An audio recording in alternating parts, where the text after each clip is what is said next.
Challenging, thought-provoking, insightful. This is God in Country, the collision of faith and politics, hosted by nationally known speaker, Reverend Dr. Sean Michael Greener. Not your typical Rev. Dr. Sean is a proud military veteran, former law enforcement officer, and founder of the internationally regarded Executive Protection Team. Through counseling, elite life coaching, and national speaking, this ninja pastor tells it like it is. This series is biblically and politically engaged with the pedal to the metal. With today's edition of God in Country, here is host and author of the acclaimed yet controversial book, Excellence Killed the Church: How Mediocrity is Destroying America, Dr. Sean Michael Greener.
All right. There we go. How about now? Had a couple settings. Hey, Craig. Sunday blessings to you as well. And hey, Linda, how are you? Thank you for pointing that out. We had a little glitch. And by glitch, I mean operator error. Those happen. So you missed the whole big thing. I'm going to say it again. Grace Church in Newark, Delaware. By the way, the first thing I said was the food is amazing. And I'm going to chow more when I finish. So if I'm in a hurry, you know the food is really, really good. But then I talked about Grace Church grand opening and a country fair, Saturday, September 15th. So if you're Delaware, Maryland, Pennsylvania, it would be really cool if you came 2 days in a row. Saturday, and then you came back here on Sunday. You're going to get fed. So we got your meal covered, dinner at least covered, Saturday and Sunday. So Saturday, September 15th, 11 a.m. to 4 p.m. at 355 Paper Mill Road, Newark, Delaware. We have dear friends that attend there. It's a great church. And so be a great thing for you to enjoy. Family fun, live music, and great food. Great food. Bring a friend or two. The rain date is September 22nd. They're going to have, let's see what all they're having. A chili cook-off, free food. They have pictures of hot dogs and popcorn, which I'm sold from that. Yeah, and then motorcycles and classic cars. Always love that. I bet I know somebody that would like to have his car there. Live music, moon bounce, obstacle course, kiddie train rides, and more. So you can learn more about that by calling Grace Church at 302-366-1509. Or if you use the internet, you can dial them up at graceofdelaware.com. So that's 355 Paper Mill Road, Newark, Delaware. Really, really nice place. Beautiful campus they have there. So today, I'm talking about something that I've kind of alluded to for quite some time. And to tell you the truth, I don't know why I haven't really done this particular message. I'm not really sure why. How's the sound, by the way? We're using a different microphone, so you and chat, maybe you could let us know how we're sounding now and if it's smooth and clear and all that.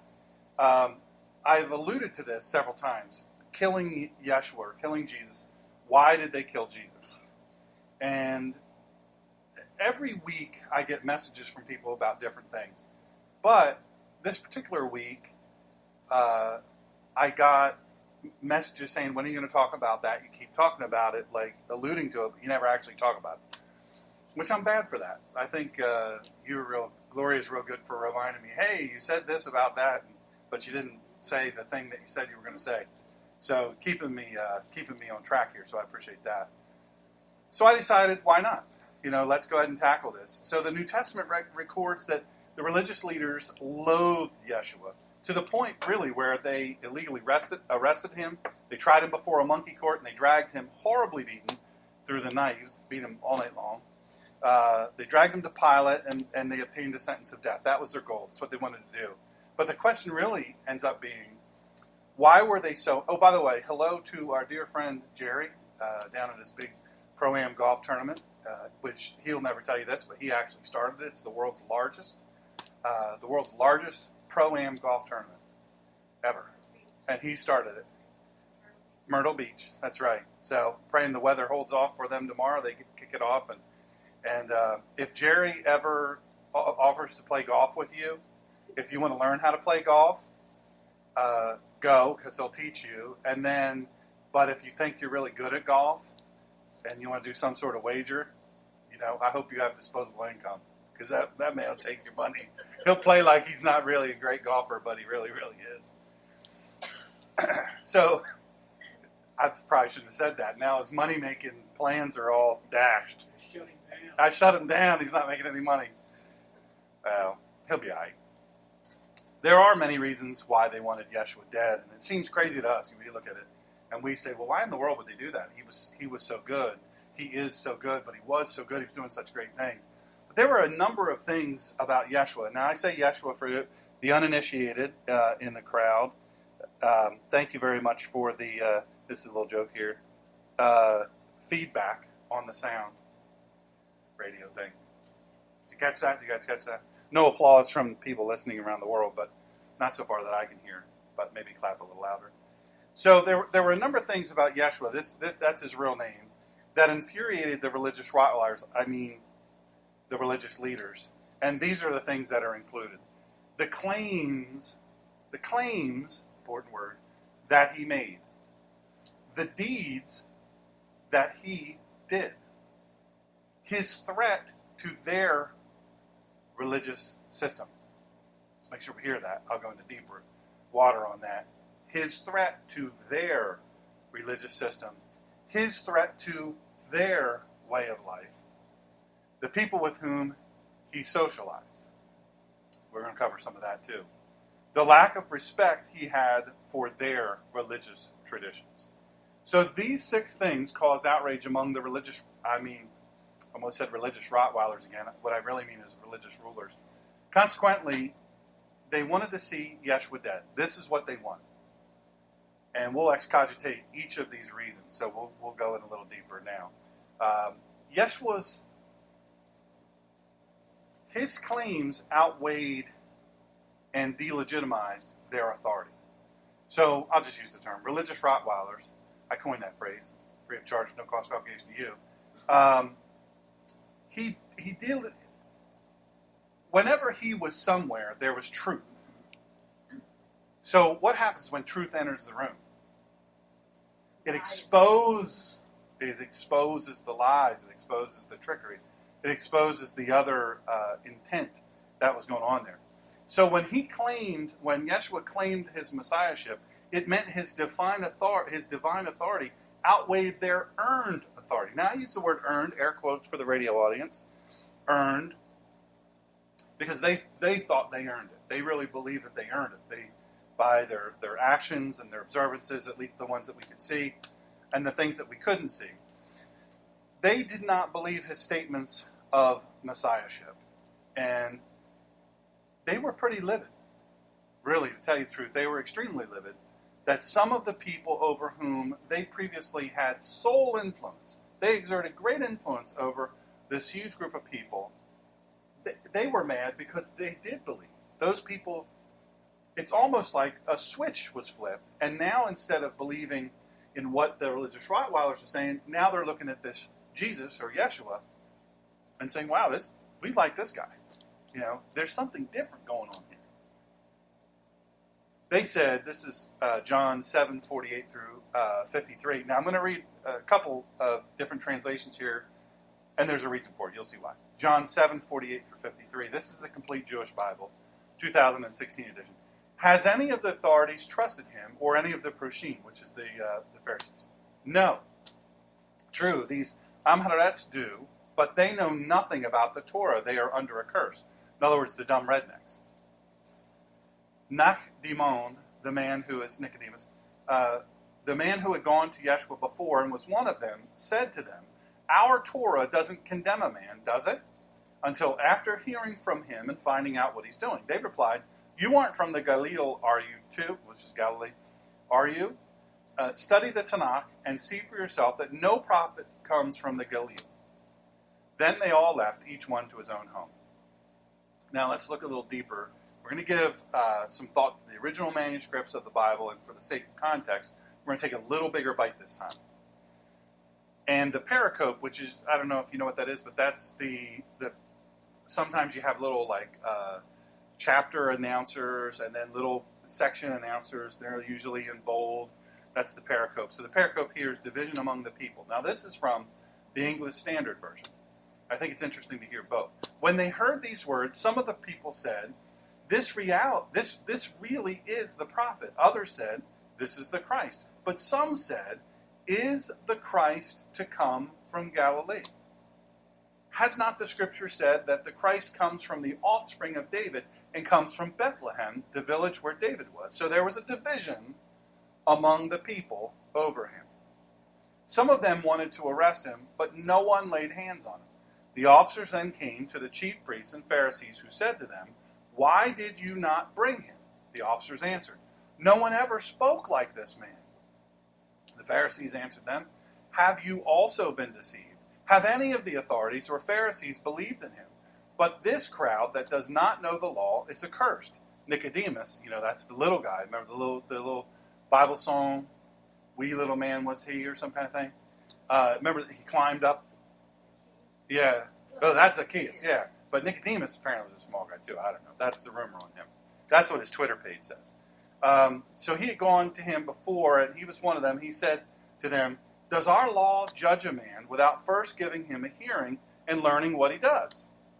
They replied, in other words, his behavior. Let's see what he actually does. Let's see what his behavior is. See what the truth is. They replied, are you from Galilee too? Search and see that no prophet arises from Galilee. Now, the earliest manuscripts, by the way, they don't include, that was verse 52, but the earliest manuscripts, they don't include chapter 7, verse 53, all the way through 8:11. So, all that came from a different source. But the thing that they're saying, these religious Rottweilers, what they're saying is, they assumed that the belief of some of the people in the crowd was because maybe they were rednecks. They were ignorant. So this is tantamount to saying, maybe you don't know who they're. Maybe you'll know who I'm talking about here, maybe you won't. That old Shrek-looking farm boy from Sussex County don't know anything. He can't be relied upon anything, know anything really important. You know, that's me. I'm from Sussex County, and I'm a little old country boy, you know. And so if I was there and I was the guy that ran up on them and said, you know, hey, well, what about this? Nicodemus is telling them, hey, we have a law here. There are things as Jews that we're supposed to observe that seem like you're not. And then they kind of hinted that, well, he's just an old country bumpkin, doesn't know anything anyway. He's ignorant. That's how we say it. Sussex County, I don't know about you. However, the attention that Yeshua is effortlessly, and this is the thing, he's effortlessly drawing. He didn't set out to say, hey, you know what, I'm going to usurp all of the authority that the religious leaders, the religious Rottweilers have. That wasn't his aim. But what it was is to show the truth. Whatever the truth was, that's what his aim. I'm going to expose the truth. What is the truth? I want the truth to be seen. That's what matters to me. And of course, he knew what the truth was. But they didn't like it. They didn't like, and the thing is jealousy, unrestrained hatred. You know, you ever see anybody that just hates somebody so bad, they act a fool about them, they don't believe anything good about them, they just hate them. No matter what good they do, no matter what good they've done, you know, none of that. They don't care, they just hate him or her. The jealousy of the religious leaders, that engendered them to want to mute the power and influence of Yeshua as quickly as they could. Within that insane, just really, truly insane hatred and jealousy, you know, jealousy is lousy. You ever look at that word? Just saying. They wanted Yeshua dead. They wanted Jesus dead. They were driven to this. It was derangement. It was Jesus derangement syndrome. It was Yeshua derangement syndrome. So the number two reason, his deeds outraged the religious rulers or the religious Rottweilers. These miraculous deeds of Yeshua, they also embittered the religious leaders. That ticked them off. You know, how is this guy doing this?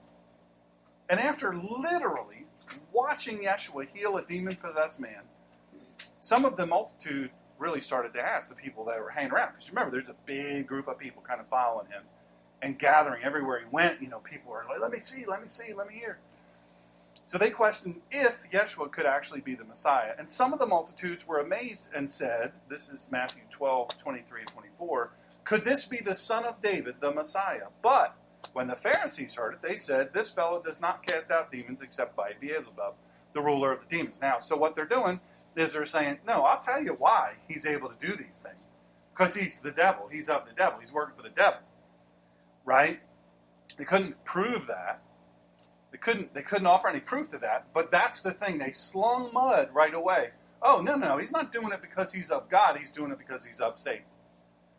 They weren't afraid of that. Now, let's look at modern day. We often see people doing actual good in the United States, actual good for the people of the United States of America, being blithely, just casually accused of being a Hitler or a Nazi or a fascist by actual fascists.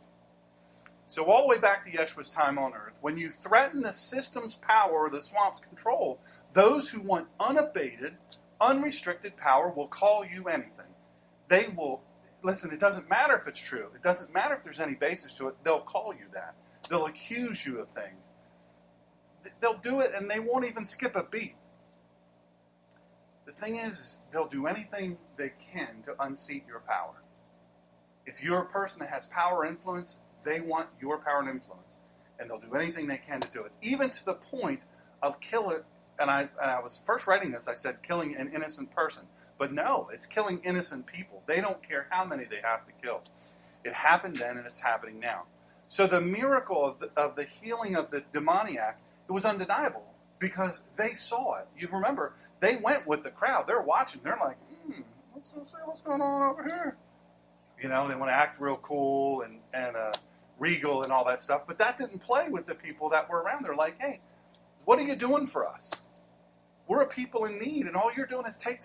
You're making rule after rule after rule. You're adding on to the Torah. You're doing things that don't make any sense. Why are you doing this? This guy's over here healing people. You know, there's just so many things that they did, and they were there. They were actually there. They saw it. For the man was blind and mute as well as being demon-possessed. So because they mentioned that, we realize that he then spoke. He then expressed himself. Can you imagine if you've been demon-possessed and you're blind, can't see, and you can't talk, and all of a sudden this man comes up to you and heals you? Well, all these religious Rottweilers, they walk by this guy and they are like, don't touch me. Don't touch me. You'll make me unclean. You know? They didn't have any hand sanitizer back then. But they wouldn't have touched him anyway.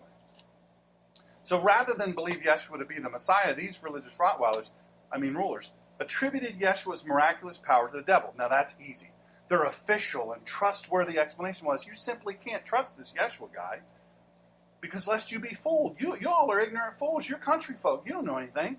Well, trust us. We know. We've studied. We know what to look for. And they did that as pretending to care about the masses. So they want to show themselves to be so wise and so all-knowing. But really, they don't care about the masses. That's the part you have to understand. They care about that. So what they wanted to do was say, hey, this guy's power originates with Satan. This was another cause for them to want to see him dead. This is what they wanted. So number 3, Yeshua was a threat to their religious system. And in that time, and in that place, they were the swamp. You hear a lot of talk about the swamp. This is them. That's them. They were the swamp. Yeshua was also a threat to their highly regulated religious system over which they exerted almost unchallenged control for most of recorded time. They just didn't get challenged. They were revered and they were feared, and this is how it was. And you don't challenge them, you don't ask them, but here comes Jesus, here comes Yeshua, stepping along with his little fishermen and whatnot, well, what have you. And these people are changing lives. They're bringing sight to the blind. They're giving voice to the mute. The demoniacs they're raising people from the dead, for Pete's sake. Here he comes. They can't do any of that. They've never done any of that stuff. You guys know that, right? They never healed anybody. Did anybody ever read the parts of the Bible where they talk about all the people the Pharisees healed? I think all they did was browbeat. Say it again louder. I think all they did was browbeat. So Wes says, correctly, I think all they did was browbeat.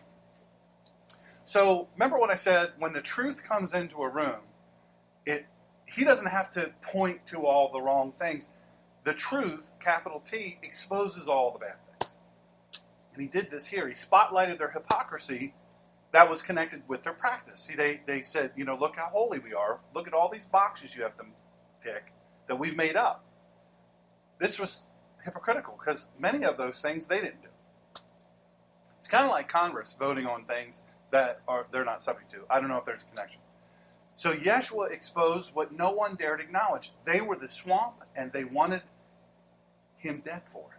And remember, I talked about when Yeshua raised Lazarus from stinking dead, 4 days dead. Great, he was in the graveyard. He was in the tomb, graveyard dead. They also the next week sought to kill him too.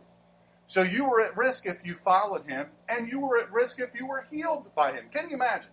You get saved, you get healed, you get revived, brought back to life, whatever the case may be, by Yeshua, and then all of a sudden these punks, these religious Rottweilers, because they're mad about, oh, dang it, he saved that person. They weren't mad that they didn't get there first and use their amazing, awesome, never used healing power to save him. They were mad because now he's looking better than them. I mean, think about it. Think about the parallel. Do you know anybody like that? Have you seen anyone like that? The Bible records that on 2 different occasions, Yeshua entered the temple precincts and drove out the money changers like a boss, like the boss. Let's look at what Scripture records. The Passover this is John 2, 13 through 17. The Passover of the Jews was near, and Yeshua went up to Jerusalem. And he found in the temple those who were selling oxen and sheep and doves and the money changers seated at the tables. And he made a scourge of cords, and he drove them all out of the temple with the sheep and the oxen, and they poured out the coins of the money changers and overturned their tables. And to those who were selling the doves, he said, being Yeshua, take these things away. Stop making my Father's house a place of business. His disciples remembered that it was written, zeal for your house will consume me. That's John 2, 13 through 17. So here's number 4. Yeshua was a threat to their way of life, their power, their influence, and their control. Listen, when you have power, influence, and control, you have a lot. You have a lot. Because you can have power over people that you can't influence and that you can't control. You have the power to control them using that power. You can try to influence them, hey, you should really do this. And then when they don't do that, or they don't do it well enough, you influence them a little harder by exerting your power and your control over them, by making them pay for not doing it. And part of this was that, some of the stuff that they did was just insane. It was impossible to match their level of expectation, which they themselves didn't match. So there's plenty of political reasons for the religious leaders. There's plenty of reasons why, from a political standpoint, they wanted Yeshua dead. There was this precarious relationship between the Jews and the Romans. It was really the Romans kind of tolerated the Jews a little bit. Yeah, they still lit up Jews. They doused them in like a fuel, like a paste, and they used them alive. They would tie them up on stakes and set them on fire, and that's how they lit the streets. A lot of times we don't remember that. We don't talk about that very much, but Christians and Jews were used very often for fodder, food for the animals, food for the lions. I mean, it was kind of crazy. It was not kind of crazy. It was full-on crazy. And they literally would put them up to light the streets alive, and you would hear the screams of these people, Christians and Jews. So many of the leaders didn't want that to happen to them. Understandably, right? We don't be lit on fire. Nobody does. The thing is, there was an unattractive thought that pervaded the minds of the religious leaders, and that was, this is a thought of the Messiah. Now look, this Messiah, if he catches on, if he really catches on, we let him keep doing these miracles and these things he's doing, listen, that could lead to an uprising. Because then guess what? Rome is going to look at this Jesus guy, this Yeshua guy, and go, we can't have this guy doing this. Because remember, they didn't believe in God. They believed in the gods, their gods.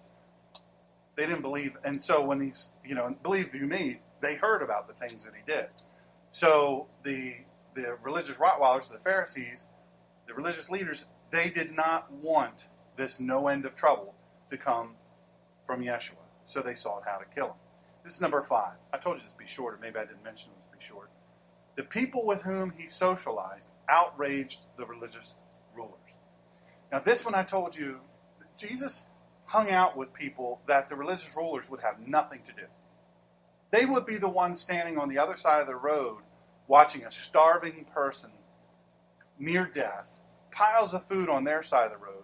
They wouldn't cross the road to feed the person. They wouldn't cross the road to give them liquid to drink, water, wine, whatever to drink. RC Cola and Around the World Pita Patty, whatever it is they had, they wouldn't do it. They wouldn't even cross the road to do it. This is how not compassionate they were. Why? Because they didn't want to touch the person. They didn't want to come near that person. Why? Because they were thought that person's a sinner.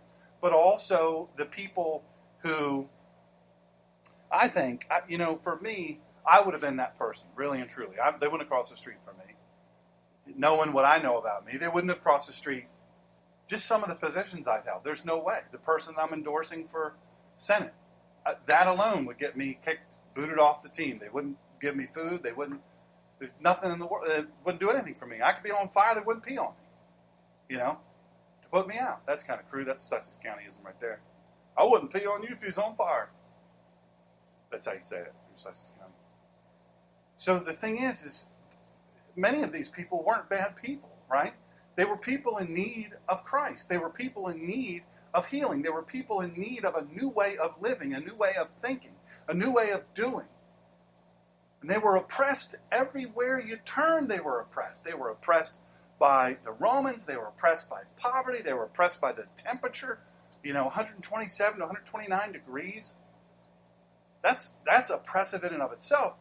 Then the scarcity of food, the way you had to get food, you couldn't run to the Costco or the Lidl, which is my favorite store. You couldn't run there and stock up and put it in the fridge, freezer, whatever. They didn't have chest freezers then.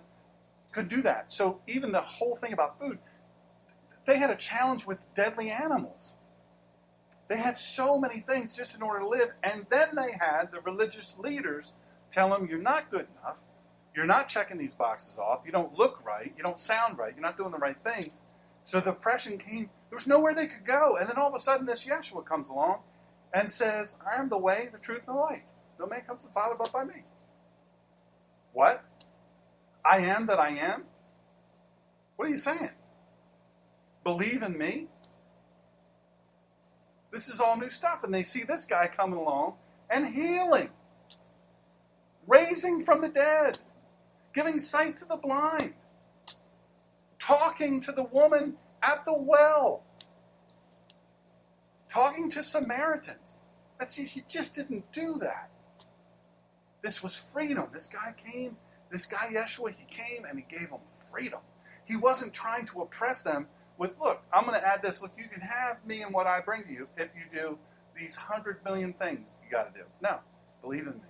Repent of your sins and believe in me. Now, people mistake this. They think that he did away with the Torah. He didn't do away with the Torah. I read a couple commentaries, which I subsequently threw out, that said that Yeshua made all Torah obsolete. Not true. Absolutely not true. He was an extremely Torah observant Jew. He observed the Torah perfectly. The thing that he didn't observe was all the other little picayune things that these religious leaders, using his power and influence and leverage over the regular common folk, that they threw in there.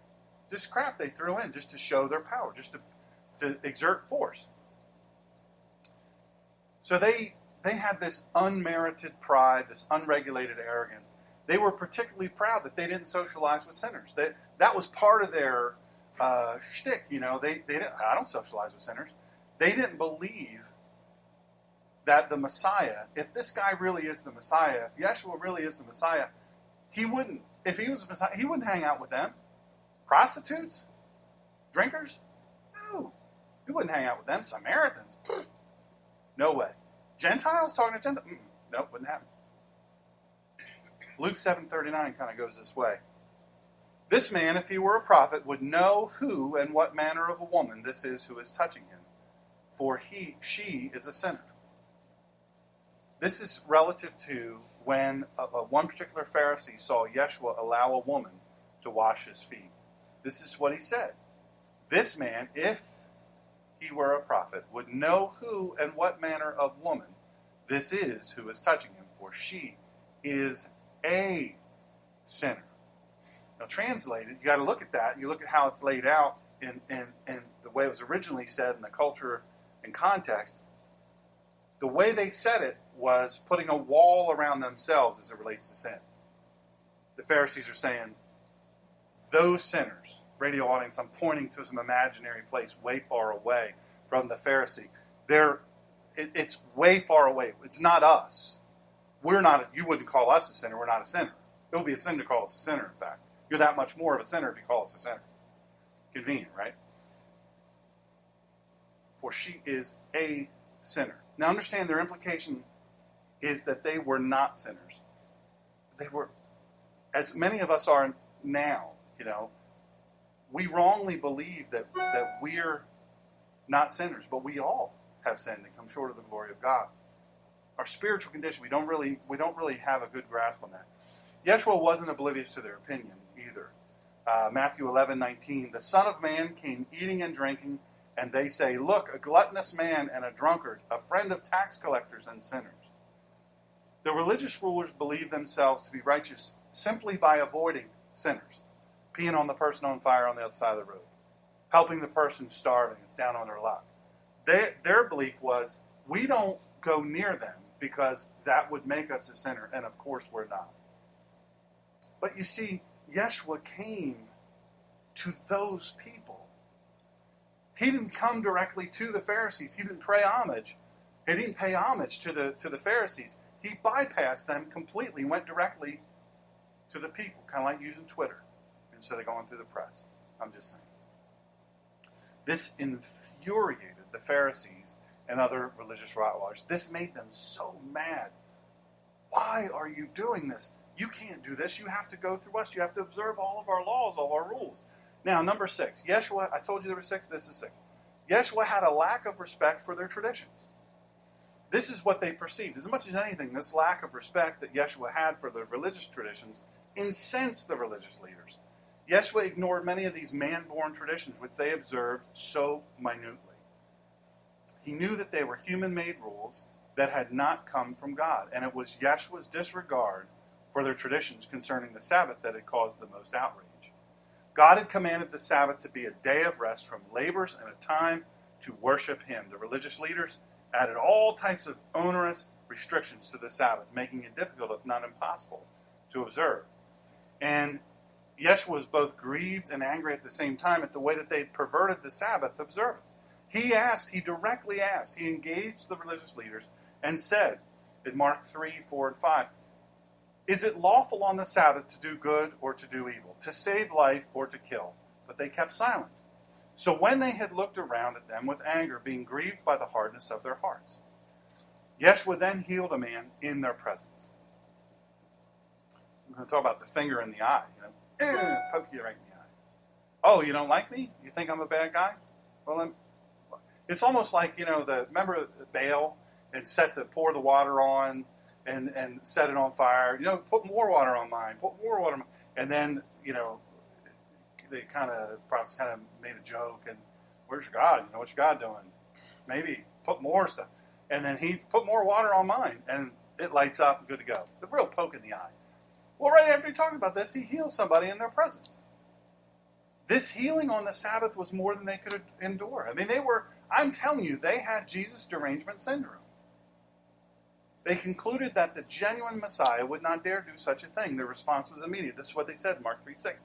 Then the Pharisees went out and immediately plotted with the Herodians against him, how they might destroy him, how they might kill him. They were convinced that in order to continue with their grip on unjustly gained power, Yeshua must die. Can you imagine? Can you imagine they were willing to do and say anything, including violate all their own laws, all their own edicts, in order to get this guy dead and gone? It was their hypocrisy, their pride, their arrogance that caused them to bring Yeshua before Pilate to be crucified. They did not want to hear the truth of God. Look, here's the basic bottom line. The religious leaders wanted Yeshua dead for a number of reasons. None of the reasons were righteous. First, the claims that he made demonstrated that his authority was greater than theirs. Listen, nobody wants that. Nobody in power wants that. Oh, I can't speak directly to the people? I don't think so. Got this little thing here. I'm holding up a smartphone. Got this little thing here. I could go directly to the people. I could just type directly to them. Send it out. We're good to go. Oh, I'm not going through you. It's kind of what he's doing here with all the bosses and the leaders and the grand poobahs and all those people. He skipped over them. But not even as much as that. He proved by his authenticity that his power, his authority, his messiahship was greater than theirs. The religious leaders could not accept this. The miraculous deeds that he did, he demonstrated his superior authority. This was another reason why they wanted him dead. They don't want to see this. Stop healing people, will you? I often wonder, what happened if one of their wives got sick, or one of their children got sick, or something happened close to them? I wonder, would they sneak over to him and say, "Hey, I know I'm trying to kill you and all, but I've noticed you've got this thing. You heal people and bring people back. Could you heal my daughter, my wife, and my son? Could you keep it quiet, because we won't kill you. But if you just could, this thing here. Maybe I'll talk to the others if it's just, it was such a challenge because he was so real. Yeshua was also a threat to their system, their religious system, the swamp. He went to the temple and he condemned the practices they were doing. They also considered him a threat to their way of life, and they worried how the Romans would respond. Remember, I told you, I don't remember what number it was, but they were worried about how the Romans would respond to this. They don't want more trouble. God bless you. Then there's this thing about whom Yeshua socialized with, man, that offended them terribly. But above all, it was their lack of respect for their onerous religious traditions that caused them to desire to kill him. They had derangement syndrome. Jesus, derangement syndrome. This is particularly true of Yeshua's attitude toward the Sabbath. And all of these things contributed to their desire. Evil, really, truly evil desire to want Yeshua dead. Here's the thing. Here's my point in all this. I wonder, if we go back through this list, we look through this list, I wonder how many things we're guilty of. Have you ever thought about that? How many of these things we're guilty of? Because when I read through it the first time, the claims that he made, sometimes it is so difficult to have faith in God. It is, because it's a risk, isn't it? What if he doesn't come through in your case? Linda Cahalan is listening. My dear friend Chris. In his 40s. Gone. I just got a notice the other day, 3 years ago, is when he called me and told me he has pancreas cancer. So, it just came on my Facebook. It was stunning. And really and truly, he outlived the odds. He went through a lot in the meantime. But I look at that, and it would be very easy to be, hold on, God, you tell me you're going to heal. That is never your intent for us to be sick. Unwellness is not in your plan for us. Why did it happen? Then the deeds that he did. Have you ever looked at somebody that went into a church that you were worshiping in, or a group that you were involved with, and there's this one person that they don't talk a lot about doing stuff, they just do it. And after they do it, they don't talk about having done it. They say, what else needs to be done? I see some people all up in here in the live audience that's how you are. You just get it done. I want you to understand that there are other people around you in your circle of faith, air quotes. They don't like that. They don't like it. And I'm telling you, especially if you go to a church that you go mess around and sit in somebody's pew or sit in somebody's seat, or, you stand and wave your arms when the band is playing, and they don't do that, or you don't do that, and they're standing around looking at you like, what's wrong? Who do you think you are? The deeds that he did. The threat to their religious system. Listen, you go into a church. Churches are, it's high-risk business. Switching churches, high-risk business. That's why people are so reluctant to do it. Because they're like, well, I know this church, I know how they are, and I know what I'm dealing with, but I don't know what I'm dealing with, and I go to another church. What if it's worse than this? There's systems in place, and sometimes those systems, those religious systems, exclude people that should never be excluded. Some of the best testimonies I've ever heard are from all tatted up, smoky smelling, rough and tumble people that have a story. Some of the most powerful testimonies I've ever heard of God's redeeming power, somebody says, hey, don't look at me and think I'm perfect. I guarantee it. It doesn't have anything to do with, I'm not perfect today. I'm improved, but I'm not all better. I still need him to work on me. I'm a work in progress. Some of the most powerful testimonies, some of the most compelling stories are from those people. The threat to their way of life. We like to live how we want to live. You ever have somebody come stay with you? You ever have that? Anybody? Anybody here ever? Somebody? I have. I hope people stay. And I've stayed with people. And the people I stayed with are the most gracious people. They're so lovely and so wonderful. But I'm sure, we talked about it on the way here, I'm sure I got on their nerves. My size, walking across the kitchen floor, wooden kitchen floor, and late at night because I worked ridiculous hours, and, I'd forget to take my shoes off. I don't like to walk around without shoes on anyway. But I would forget to take my shoes off, and that would wake them up. They'd be just about asleep. And that's annoying. Plus, look at me. I eat a lot of food. I eat more food than all of them combined. That can get on people's nerves.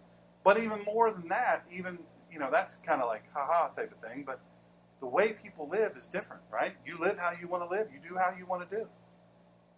Your way of life is being threatened. Sometimes we don't like that. God threatens our way of life.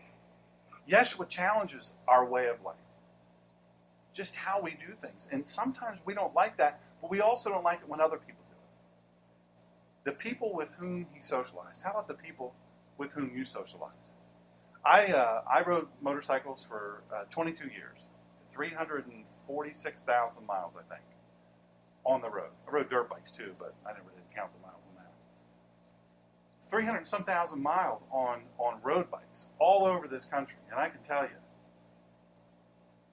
some of the people I hung out with, good Lord. And you know what? If some of those are preachers, they might be saying the same thing about me right now. Well, I met this one guy. Oof. First of all, he ate like a wolf. Don't be near him, you'll lose a finger. But, back then I ate way more than I do now. I was really active, so I consumed a lot of calories. And if your fingers got near my food, you just might be digitless. It could happen. But I was also a pain in the butt, to be honest with you. I was opinionated way more than I am now. I would have the tendency, amen. I would have the tendency to answer a question that wasn't asked. Oh, it was an articulate answer, but the question was never asked. Didn't nobody ever ask me, but I sure had no problem telling them. That gets on people's nerves. But I have to tell you, there was also a time where I sort of thought, I'm kind of the stuff. You go into a huge audience with thousands of people, and they all give you standing ovation after standing ovation. That kind of gets in your head a little bit if you're weak, which I was weak. Get a little full of yourself. You go down into that crowd. You start meeting some people that have a different life story than you. They look a little different than you. You make a few judgments on the fly, and then they humble you real quick. The lack of respect that he had for the religious traditions. Listen, you can go. You guys know I'm into the Hebrew worldview and all that stuff, and there are some things that I don't observe. Traditional Torah I don't observe, and there's some things that I do. The fact of the matter of it is Heavenly Father has redeemed me by the blood of the Lamb. This I know, and that supersedes all and everything else. I know I cannot. If the religious Rottweilers were here, and we have 2 German Shepherd dogs out there in the other room. They're real sweet, though. Super sweet. I don't know why we don't let them in here. I guess they would rip and tear. Maybe. I don't think so. I think they'd be good. Yeah. Can't allow them in sermon. Listen, if a German Shepherd gets Pentecostal on you, you're in trouble. Whew. Back it down, doggies. But the thing is this is what I understand. No matter what I do, I'm not going to be able to fully and completely check all the boxes. I'm just not. Somebody said I was talking to somebody and they said, I heard on one of your broadcasts that you have colorful language. Sometimes you have colorful language, and you said on the air that you cuss like a sailor. Sometimes you get me in the right situation, and they were like, you were kidding, right? That's what they said. You were kidding, right? I said, well, I was a sailor. There's part A of it. I wasn't always a preacher, and I wasn't always saved. Salvation. I'm working on my redemption every day. You know what I mean? Thank you, Lord. Hurt my dog, hurt another animal, an innocent animal, hurt an elderly person, hurt a person that's. I'd like to get a hold of this fella that murdered Molly Tibbetts. I'd like to get a hold of him. Give me just 3 minutes. That's all I need. I'd rather have 10 so I can stretch it out a little bit. Give me some time. Give me a little bit of time. I'm telling you, I'll lose my testimony quick. We'll get it back. Thank God for redemption and grace. But I'm just telling you right now, if you sit there and you're looking at me and you say, well, you fall. What is it? Fall off the wagon? Is off the wagon the good one if you're drinking? No, falling off the wagon is bad. You're right. So I'm on the wagon. So I'm on the wagon a lot of times, but I'll get off that wagon right quick. And I won't fall. Sometimes I'll jump while the wagon is moving. Oh, you would take advantage of somebody? Oh, let me jump off this wagon. You want to be mean and ignorant to somebody elderly or infirmed? This is one thing after becoming disabled I've learned. People don't care about disabled. They don't. I'm telling you, you know this too. Yeah, firsthand. I never, ever thought that. But here I am, this big old guy, schlepping along. I don't like to go to the mall too awful much unless I'm going to the one store. It's a piece of fruit. I don't want to give them free advertising or another store in there. But I'm going in there, and I'm on the right side, all the way to the right. And people will bump you. They'll knock into you, all this. They don't care. You'll be out to eat. They don't care. They don't care about you. They don't. I've learned that. I have learned that people just plain and simple don't care. Look at this thing going down. I got to fix this up. Look. Yeah, the tape is gone. So here's the thing. Here's the thing that I just want to encourage you. Look, it shakes out like this. It is very easy in a sanitized clinical setting to look at another person in their life and point your bony little digit at them and go, you don't measure up. You're not good enough. You did this. You did that. How I know, and I'm telling you, I know this. I sat across from a guy who, he was a drug addict and he killed 2 people many, many years ago. And I sat across from him and the light of Christ. I've never really sat near somebody or across, just knee to knee, where I felt the power of Jesus in a human being. The power of redemption, the power of the authentic salvation of somebody. This guy, he told me his story. I was visiting someone, and I was,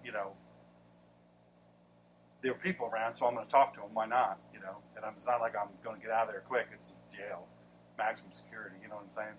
So I figured I'd talk to this guy, and I just could see there was something different about him. And I said, I can be honest with you. I'm looking at you now, and I'm thinking to myself, what in the world is he doing in here? Why is that guy in here? Why are you in here? I know you're not supposed to ask that, but why are you in here? And he looked at me, he said, I'll tell you why I'm in here. Because I allowed the enemy to take over my life and my mind, my habits, my hurts, my hang-ups. I allowed the enemy. I went to the enemy and I said, I want what you got. Now listen, he was preaching. I didn't know he was preaching just yet, but he was preaching. Brother could preach. And he said, but you know what? He called me Mr. Sean. He said, you know what, Mr. Sean? I was wrong to the core. I did the worst of the worst a human being can do to another human being. And I did it to 2 people. I killed 2 people. And he said, after the first year and a half in here, I'm serving a life sentence. I'll never get out. Life with no chance of parole. And I don't deserve parole. I don't deserve to live and breathe. They probably should put me to death. He said, but you know what, Mr. Sean? I met Jesus. I met Jesus. This little old lady came in here. She was 81 or 82 years old, and she had a prison ministry. And this little old lady came in every Sunday, and she preached to us. And she preached to us for the longest time until finally I couldn't stand it anymore. I stomped on my feet during the service, and I said, you can't come back in here. You got to leave out of here. I can't stand you being here. And he said, I freaked out. He said, I don't remember this. Other people told me. He said, I flipped out. I just flipped out. I couldn't take it. And he said, you know what she said to me? She said, honey, let the demons fall at your feet and then stomp around. Because Heavenly Father is giving you big shoes to stomp them out. Somebody should have probably told you that before you ended up in here. Stand up and do it. And he did. And she walked back to me. She put her hand on me. I felt a power that I'd never felt in my life. And she said, get on your knees. We're going to pray. And that little sweet lady prayed with me so sweetly and so normal. I thought Christian people don't even talk like she talked, but she was so sweet and so normal. And she used words and phrases that I understood. And then I felt completely washed of my sins. Oh, I'm still going to be in here doing the consequences, paying the consequences for it. I'm still going to be in here. I deserve what I got, but I am redeemed. He said she got sick. Turned out she had cancer. It was like the 3rd or 4th time. And she came in for one final Sunday. And she said, gentlemen, I'm not going to be back after this Sunday. I'm sick, and I'm going to go home to die. And I'm going to stay there until I die. So I won't be able to come back, and I'm sorry about that. And I hope they'll send somebody after me that will come and speak to you all. And so she said, do any of you have any questions for me? And this guy that I was talking to said, you know what? I got to know your story. I don't know anything about you, but except for that light that comes out of you. That feeling that comes from when you put your hand on me. 44 years she spent in prison. 44 years. She looked, this little old woman, looked right back at me and said, honey, I've been where you are. Not now, where I have a little visitor tag, where I can come and go as I want to. She said, I spent 44 years in jail for something I did commit. And she said, I met Jesus behind bars. And I was forever changed. And I said to God, if you ever let me out of here, I'll spend the rest of my life telling your story. Think about your story. You may not have been in jail for 44 years. You may not have been in some biker gang or committed, rolled up on a bank robbery and, knocked over a convenience store. But I'm going to tell you something. We all got stuff. Stop measuring everybody else by what you think you are.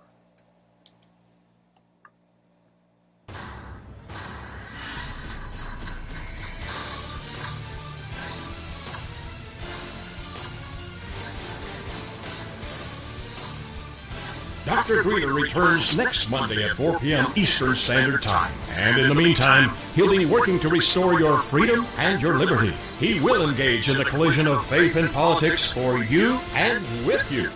In the meantime, remember to follow him on Twitter at the Ninja Pastor and follow him on Facebook.